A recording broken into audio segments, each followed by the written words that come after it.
Good morning students. Class 6 subject social science. आपके book का नाम है go for social science.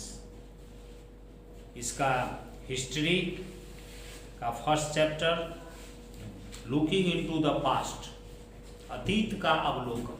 Past मतलब बीता हुआ समय, अतीत, और लुकिंग उसका अवलोकन करना, देखना कि बीते हुए समय में हमारे देश में कहाँ किस तरह की घटनाएं हुई। इसमें 2-3 चीजें आपको पढ़नी है, जैसे why do we need to understand the past, हमें अतीत को समझने की जरूरत क्यों है, हमें बीते हुए समय के बारे में क्यों जानना चाहिए, और कैसे हम बीते हुए समय के बारे में जानते हैं, उसका जानने का सोर्स क्या है और उसका महत्व क्या है, इम्पोर्टेंस क्या है। इतिहास बीती हुई चीजों को जानने का ही सब्जेक्ट इतिहास कहलाता है। इसमें आप देखेंगे कि कुछ ऐसे वर्ड आए हैं जो आपके लिए नए हैं। जैसे कहता है कि many of us have heard our parents or grandparents talking about something that happened many years ago. Sometimes they also tell us how things were very different during those days. आप अपने पिताजी से, दादाजी से बीते हुए समय के बारे में सुनते होंगे, सुने होंगे, और ये भी समझे होंगे कि बीते हुए समय में उन दिनों में लोग कैसे रहते थे, उनका जीवन यापन किस तरीके से होता था और कैसे वह अपना जीवन जीते थे।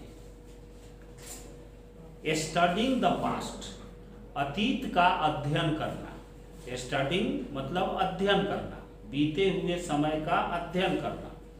ये क्यों जरूरी है? जब हम बीते हुए समय का अध्ययन करते हैं, when we try to know or understand the past, we say we are studying history। जैसा कि अभी हमने बताया कि बीते हुए समय का अध्ययन ही, अतीत का अध्ययन ही इतिहास कहलाता है। आज से हजारों साल, सैकड़ों साल पहले की बातों को हम पढ़ते हैं और वही सब्जेक्ट हिस्ट्री कहलाता है, इतिहास कहलाता है। जैसे आप मान लीजिए कि घर में बैठ के आप टीवी देखते हैं या मूवी देखते हैं या कोई भी चीज़ें देखते हैं, ठीक उसी तरह हिस्ट्री के बुक से भी, हिस्ट्री के किताब में लिखी चीज़ों को पढ़ने से भी आपको बीते हुए समय के प्राचीन काल की घटनाओं के बारे में हमें पता चलता है। अब इसमें जैसे कहा है, लिखता है, आप देखेंगे कि पेज नंबर जहाँ से ये स्टार्ट हुआ है, history H3 page number, second stanza में इधर दाहिने तरफ के पैराग्राफ में जो लिखा है, history tells us about many important people who have made a difference to the world. इतिहास हमें उन बहुत सारे महत्वपूर्ण लोगों के बारे में बताता है जिन्होंने दुनिया में को बदलने में या विश्व को बदलने में काफ़ी सहायता की है, या जिनका योगदान रहा है। इसमें हिस्ट्री में हम पढ़ते हैं किन किन लोगों के बारे में। We learn about great ruler, महान शासकों के बारे में। एक्सप्लोरर, खोजी, अन्वेषण करता, जो देशों का या किसी जगह का खोज करने वाले होते हैं उनको एक्सप्लोरर कहते हैं। इन्वेंटर्स, साइंटिस्ट, आर्टिस्ट, ये सब जो प्राचीन काल में जो लोग जिस देश में भी वैज्ञानिक थे, कलाकार थे, खोजी दल था, अन्वेषण करता था, इन सब के बारे में हम पढ़ते हैं और उनके पर्सनालिटी से, उनके व्यक्तित्व से हम इंस्पायर होते हैं, प्रभावित होते हैं। इसके अलावा इतिहास हमें केवल अतीत के सुखद घटनाओं के बारे में ही नहीं बताता है, बल्कि बीते हुए समय में जो दुनिया में ट्रेजेडी, दुखद घटनाएं हुई हैं, उनका पता भी, अनफॉर्चुनेट इवेंट्स, दुर्भाग्यशाली घटनाओं का भी हमें इतिहास अध्ययन करने का मौका देता है।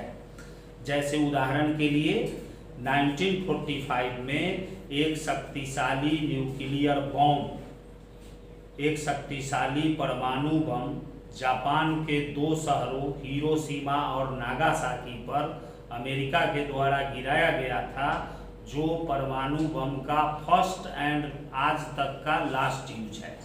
पहली बार वही यूज हुआ था जब वह नया नया बना था परमाणु बम, और उसका टेस्ट किया गया था जापान के 2 शहरों पर गिरा के। उसका परिणाम ये हुआ कि 2 शहर पूरी तरह तबाह हो गए, बर्बाद हो गए। तो हिरोशिमा और नागासाकी जैसी दुर्भाग्यशाली घटनाओं के अध्ययन का अवसर भी हमें इतिहास से ही मिलता है, और बहुत सारी जो अंतर्राष्ट्रीय, नेशनल और इंटरनेशनल घटनाएं जो दुनिया भर में हुई हैं, उन सब की जानकारी भी हमें इतिहास के पन्नों के द्वारा या इतिहास की पुस्तकों के माध्यम से ही हमें ये पता चलता है। अब आप अपने बुक का H4 नंबर पेज निकालेंगे। उस पेज में आप देखेंगे भारत का मैप इसमें दिखाया गया है, इंडिया का प्राचीन काल के भारत का मैप दिखाया गया है। आज भी ये हमारा मैप, आज का जो भारत का मैप आप देखते हैं, लगभग उसी तरह का मैप ये भी है। सिर्फ अंतर यही है कि पाकिस्तान, अफगानिस्तान, बांग्लादेश, नेपाल, भूटान, जो आज से हजारों साल पहले भारत का हिस्सा थे, सैकड़ों साल पहले, वे आज अलग देश के रूप में हो गए हैं। बाकी हमारा भारत का मैप जो आपके बुक में दिखाया गया है, मैप 1, इसको बुक में सावधानी से देखेंगे तो इस मैप में भारत के प्रमुख रिवर्स और हिल्स, पहाड़ियाँ, नदियों और प्रमुख पहाड़ों को दिखाया गया है इंडियन सब कॉन्टिनेंट के, भारतीय उपमहाद्वीप। भारत देश हमारा इतना विशाल है, इतना बड़ा है और इतना डिफरेंट है, हर जगह, एक जगह से दूसरे जगह के जमीन में अंतर, क्लाइमेट में अंतर, लोगों के रहन सहन में अंतर, इतनी विशालता के कारण यह जो इतना विशाल देश है, इसके कारण भारत को सब कॉन्टिनेंट की संज्ञा दी गई है। इसको उपमहाद्वीप के नाम से भी बुलाते हैं। तो इस मैप में आप देखेंगे कि भारत के ऊपर उत्तरी छोर पे बहुत बड़ा एक पर्वत श्रृंखला है जो ग्रेट हिमालय, महान हिमालय पर्वत है।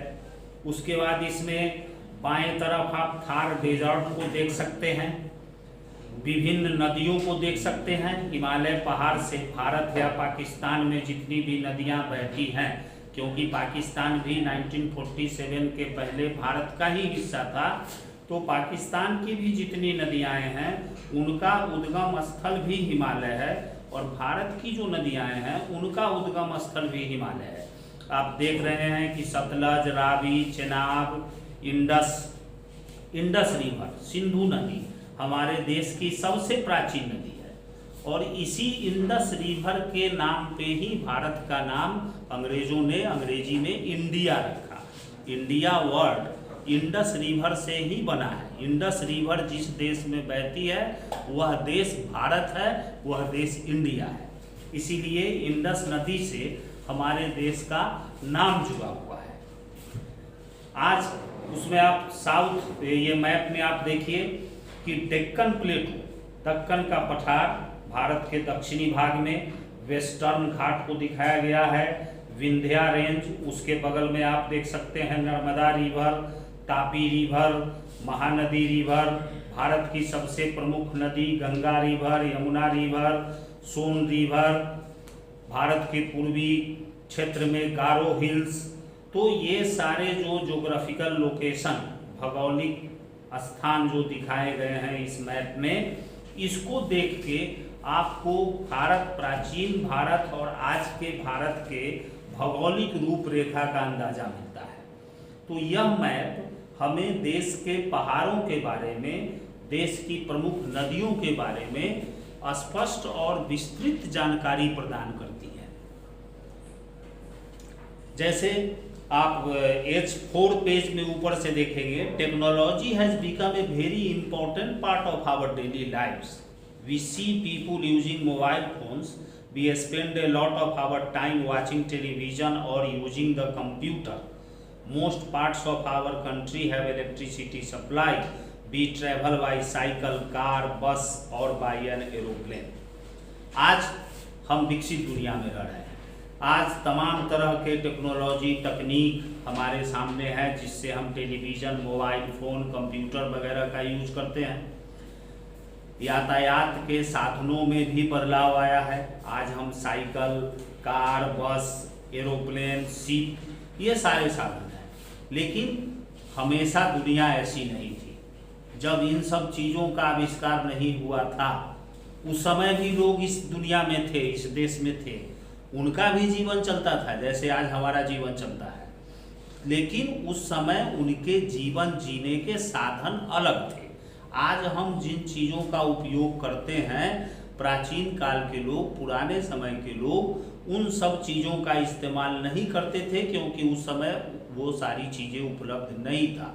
तो नेचर में, प्रकृति में जो चीज़ें उपलब्ध थी, लोग उन्हीं के साथ अपना जीवन यापन करते थे। तो इतिहास का अध्ययन इस बात के लिए भी जरूरी है कि हम ये जानें कि आज जब टेक्नोलॉजी के युग में बहुत सारी चीज़ें हमारे पास उपलब्ध हैं, हम उनका इस्तेमाल, उनका यूज करते हैं, तो क्या हमारे पूर्वज, हमारे एंसेस्टर जो हजारों साल पहले इस देश में रहते थे, वे लोग किन किन चीज़ों का इस्तेमाल करते थे? आखिर उनका जीवन कैसे चलता था? वे क्या खाते थे, क्या पहनते थे, किस चीज़, कैसी घरों में रहते थे, आने जाने के लिए कौन सी चीज़ों का इस्तेमाल करते थे, उनका यातायात का साधन क्या था, उनके मनोरंजन के साधन क्या थे, उनका जीवन कैसे बीतता था, ये सारी चीज़ें भी इतिहास के अध्ययन से ही हमें प्राप्त होती है। अगर हम इतिहास का अध्ययन नहीं करें तो न हम अपने अतीत को जान सकते हैं और न भविष्य के बारे में उससे कुछ सबक लेके कोई हम योजना बना सकते हैं या भविष्य के विकास के तरफ हम कदम बढ़ा सकते हैं। आप अपने बुक में देखेंगे कि बाईं तरफ डॉक्टर B.R. अम्बेडकर जी का फोटो छपा हुआ है, भीमराव अम्बेडकर। यह भारत के एक महानतम व्यक्तियों में से एक थे।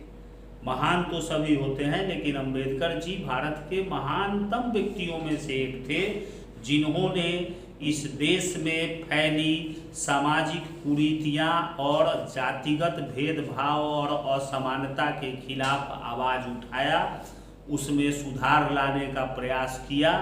और आज अम्बेडकर जी के प्रयासों का ही परिणाम है कि हमारे देश में जातिगत भेदभावना धीरे धीरे कम होती जा रही है। पूरी तरह खत्म तो नहीं हुई है, लेकिन काफ़ी कुछ कम हुई है। लेकिन प्राचीन काल में जो सो कॉल्ड दलित या छोटी जाति के लोग जो हमारे देश में हैं, उनको उतना अधिकार मिला हुआ नहीं था और उनकी सामाजिक परिस्थिति भी अच्छी नहीं थी। उन लोगों को अधिकार दिलाने में और उन लोगों के जीवन में बदलाव लाने में डॉक्टर B.R. अम्बेडकर की बहुत बड़ी भूमिका है, जिन्हें हम बाबा साहब अम्बेडकर भी कहते हैं। इसके अलावा भारत के संविधान के निर्माण में, मेकिंग ऑफ इंडियन कॉन्स्टिट्यूशन, संविधान के निर्माण करने में भी, इंडियन कॉन्स्टिट्यूशन को बनाने में भी B.R. अम्बेडकर की महत्वपूर्ण भूमिका है।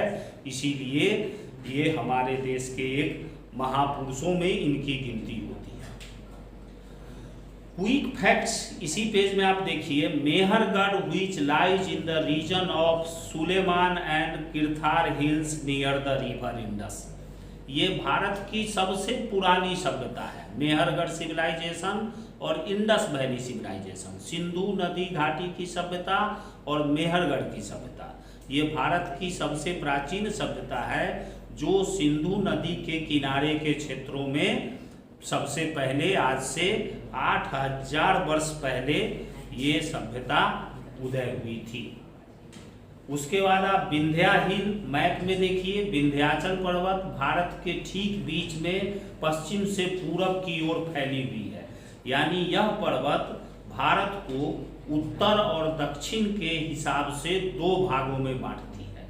विंध्याचल पर्वत के ऊपर, यानी मैप में आप जानते हैं कि ऊपर नॉर्थ होता है, नीचे साउथ होता है, दाहिने तरफ ईस्ट होता है और बाएं तरफ वेस्ट होता है। तो ये डायरेक्शन मैप का होता है। तो इस मैप में आप देखेंगे कि विंध्या रेंज के, विंध्या हिल्स के ऊपर का हिस्सा नॉर्थ इंडिया कहलाता है और विंध्या हिल्स के नीचे यानी साउथ का हिस्सा साउथ इंडिया कहलाता है। उत्तर भारत और दक्षिण भारत, ये दो भागों में विंध्या रेंज भारत को डिवाइड करता है, वो इसमें दिखाया गया है।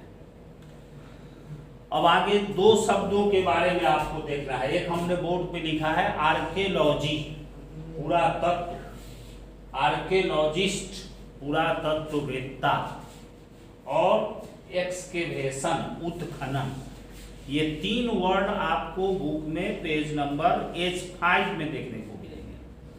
आर्कियोलॉजी, हम जानते हैं कि इतिहास की जानकारी, प्राचीन काल की बहुत सारी चीजें, बिल्डिंग्स, घर, जो सभ्यता बसी हुई थी उस समय के जो चीजें थी वह सब जमीन के अंदर दबी हुई है, और जमीन के अंदर से जो चीजें निकली हैं उन्हीं चीजों को आर्कियोलॉजी, पुरातत्व कहा जाता है।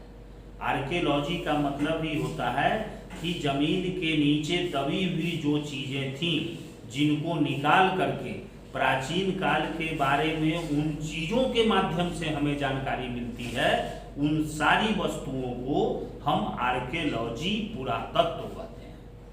और जो व्यक्ति, जो लोग बिल्डिंग्स, इसमें लिखा भी है आर्कियोलॉजिस्ट्स, जहां आपके बुक में लिखा हुआ है उसके नीचे का लाइनिंग आप देखिए, ordinary people cannot go around digging up places to see what objects or buildings are buried underneath।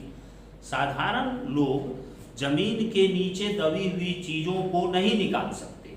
उनको निकालने के लिए और उनका अध्ययन करने के लिए विशेष योग्यता की जरूरत होती है, और ऐसी योग्यता जिन लोगों के पास होती है जो जमीन के अंदर छिपे बिल्डिंग्स और दूसरे मटेरियल्स को निकालने का काम करते हैं, वैसे लोगों को ही आर्कियोलॉजिस्ट, पुरातत्ववेत्ता कहा जाता है।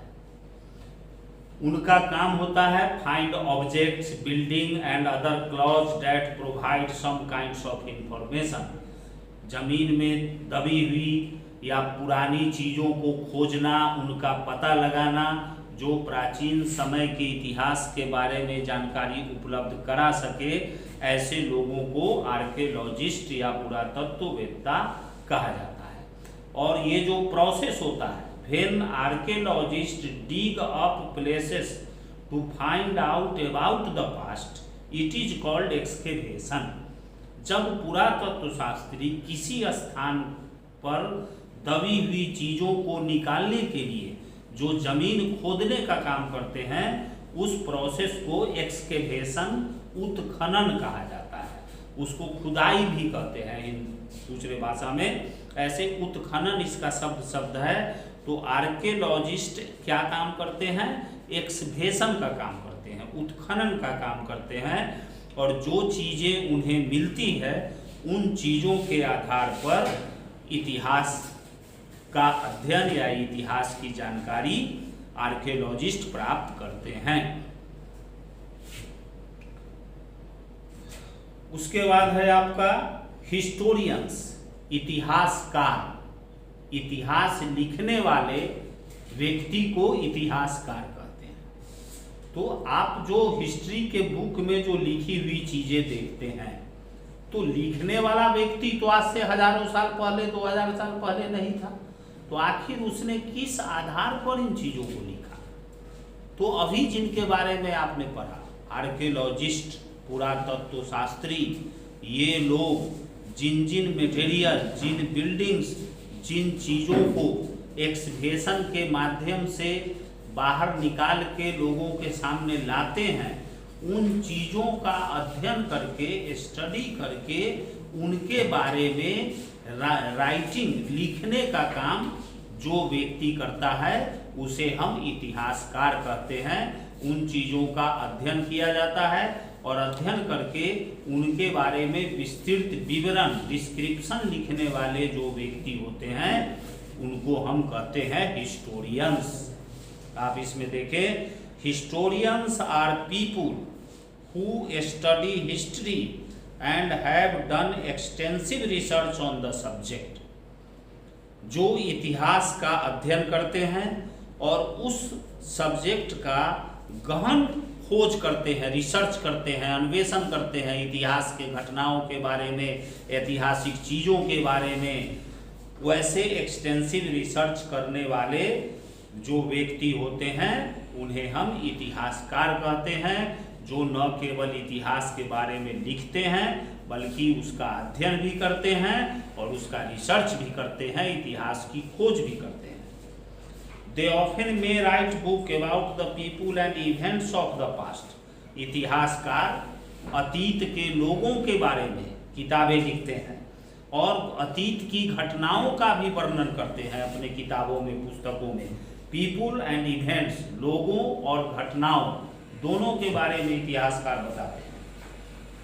They also make use of information collected by archaeologists in order to understand and explain the past. अभी जो हमने आपको बताया कि आखिर इतिहासकार जो इतिहास की किताबों में लिखते हैं वो किन आधार पर लिखते हैं, तो इतिहासकार आर्कियोलॉजिस्ट, पुरातत्व शास्त्री जिन चीज़ों को जमीन के नीचे से या कहीं से ढूंढ के लाते हैं उनका अध्ययन करने के बाद उन्हीं चीज़ों के बारे में एक्सप्लेन करते हैं, अतीत का व्याख्या करते हैं, उसको विस्तृत विवरण दे करके उसको लिखते हैं।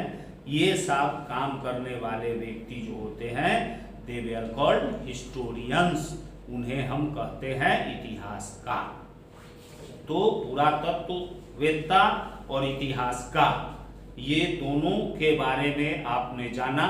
आपके बुक में भी लिखा हुआ है कि आर्कियोलॉजिस्ट कौन होते हैं, वो कौन सा काम करते हैं, और हिस्टोरियंस कौन होते हैं और वो कौन सा काम करते हैं। अब इसमें आपका अगला जो टॉपिक्स है, important sources of information, page number H5। अभी आपने पढ़ा कि इतिहास के बातों को अध्ययन करने के लिए बहुत सारी चीज़ें हैं। जैसे हिस्ट्री में जो चीज़ें आप बुक में पढ़ते हैं, आखिर उन चीज़ों को किन आधार पर लिखा जाता है, कैसे लिखा जाता है। राजाओं की कहानी, नगरों की कहानी, साम्राज्य की कहानी, ये सारी चीज़ें जो हिस्ट्री के बुक में लिखी गई हैं, आखिर उनका सोर्स क्या है, स्रोत क्या है। इतिहास अपने मन से कल्पना करके तो नहीं लिखा जा सकता, किसी न किसी चीज़ के आधार पर इतिहास लिखी जाती है और इतिहास का अध्ययन किया जाता है। तो आखिर इतिहास के सूचना के, इंफॉर्मेशन के महत्वपूर्ण स्रोत क्या है, इंपॉर्टेंट सोर्स ऑफ इंफॉर्मेशन, सूचना के महत्वपूर्ण तत्व। जैसे लिखता है आर्टिफैक्ट्स, कलाकृति, मॉन्यूमेंट्स, स्मारक, बायोग्राफीज, जीवनी, लोगों के बारे, जीवन के बारे में लिखना, that provide us with information about the past are called source of history. Artifacts, खुदाई से मिली हुई चीज़ें, जो चीज़ें हमें जमीन के नीचे से मिली हैं। मॉन्यूमेंट्स, प्राचीन बिल्डिंग्स, प्राचीन स्मारक, प्राचीन मंदिर, मस्जिद या कोई राजा का किला, ये सभी चीज़ें मॉन्यूमेंट्स कहलाती हैं।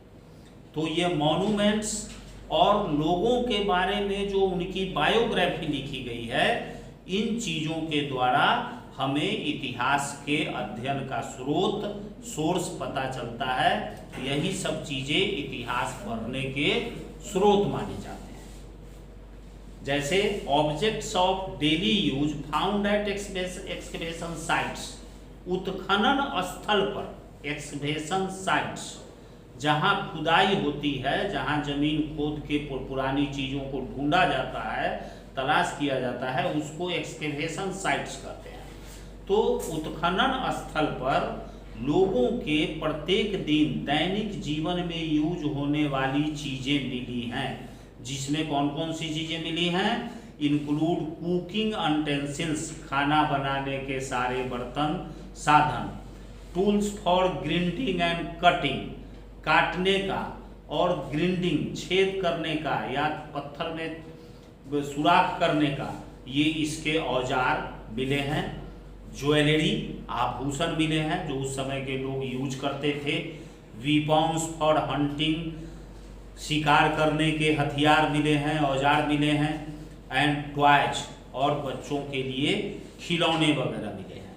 ये सभी चीजें जो जमीन के अंदर से मिली है, ये हमें इस बात का आइडिया देता है, they give us an idea of what the people ate, how they dressed, what kind of work they did, what their daily life was like, and what kind of entertainment they had। इन सारी चीज़ों से हमें पता क्या चलता है कि वे क्या खाते थे, कैसा वस्त्र पहनते थे, किस तरह का काम करते थे, उनका दैनिक जीवन कैसा था, उनका पसंद और नापसंद कैसा था, और किस तरह के मनोरंजन के साधन का वो